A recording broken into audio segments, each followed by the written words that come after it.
In this video, we're taking a closer look at the heat map display settings inside TradingView, so you can customize the way your market data appears and make your analysis clearer and more intuitive.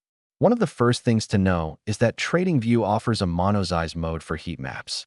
This mode gives you proportional symbol cells, which means every symbol is displayed with equal size rather than being scaled based on market capitalization or another metric. When monosize mode is turned on, the size setting you choose does not change the visual appearance of the cells themselves, but it does affect the order in which the symbols are sorted inside the heat map. If you're working with the stock heat map, you'll notice there's also a grouping setting. When you choose the No Group option, the heat map will stop organizing symbols by sector. This can be helpful if you prefer a clean, ungrouped view that focuses entirely on symbol performance instead of sector structure. For traders who want a more expansive look at the market, the heat map also supports a full-size display.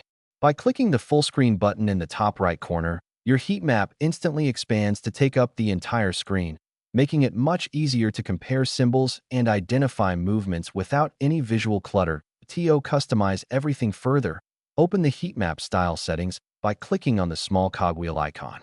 Here, you can adjust the title display, giving you the option to show no title at all, display the symbol ticker, or show the full symbol description depending on how much information you prefer on screen. You can also choose whether or not you want to display symbol logos. Some traders like the clean, minimalistic look without logos.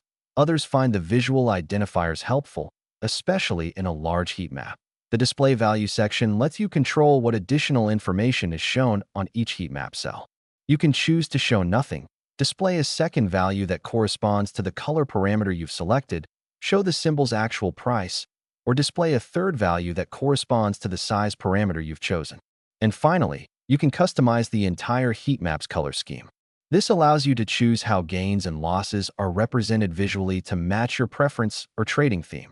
With all of these settings, TradingView's heat map becomes a fully customizable tool that can be shaped around your personal style of analysis. Whether you prefer a simple, logo-free layout or a detailed heat map with multiple data values displayed, the platform gives you control over every visual element so you can get the most out of your market overview.